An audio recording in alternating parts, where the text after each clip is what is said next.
দেশের শীর্ষ পত্রিকার আজকের প্রধান শিরোনাম। প্রতিদিনের বাংলাদেশ।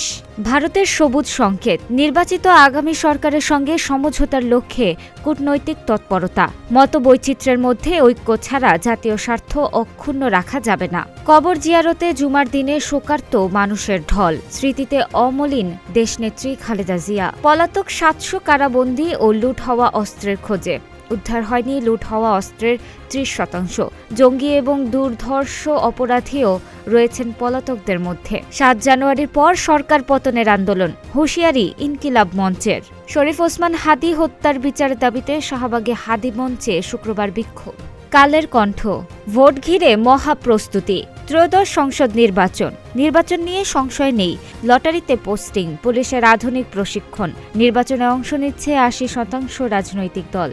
বন্ডের অনিয়ম ধরতে ব্যাংক হিসাব তলব শীর্ষ রপ্তানিকারকদের। প্রতিবছর বন্ডের মাধ্যমে প্রায় $৫ বিলিয়ন কাপড়, পোশাক ও গার্মেন্টস সামগ্রী ঢুকছে দেশের খোলা বাজারে। অনিয়ম ধরতে এবার বড় ধরনের অভিযান শুরু করেছে জাতীয় রাজস্ব বোর্ড। প্রতি ৩ পরিবারে অন্তত একজন উচ্চ রক্তচাপের। দীর্ঘমেয়াদী রোগ নিয়ে গবেষণা। ৩৪.৬% পরিবারের মানুষ ভুগছে উচ্চ রক্তচাপে। যুগান্তর, সবাই এখন পুরোদমে নির্বাচনে। থেমে গেছে সব ষড়যন্ত্রের তত্ত্ব। ভোট দিয়ে প্রতিনিধি নির্বাচনের জন্য জনগণ অপেক্ষা করছে, জানিয়েছেন আমির খসরু। অর্থ পাচারের বৈশ্বিক মানচিত্রে বাংলাদেশ। দেশের ভেতর বিস্তৃত হচ্ছে তদন্তের জাল। বিশ্বের ১৭৪টি আর্থিক গোয়েন্দা ইউনিটের কাছে তথ্য চেয়েছে বিএফআইইউ। মান্না আজাদ সহ ৭৫ জনের মনোনয়নপত্র বাতিল। ৩ ঘণ্টায় চাপের মুখে এনসিপি। জামায়াতের সঙ্গে ঐক্য, পদত্যাগের হিড়িক। নাহিদ ইসলামের বার্ষিক আয় নিয়ে সমালোচনা। সমকাল, এনসিপির ৪ প্রার্থী কোটিপতি, বাকিদের আয় সম্পদ কম।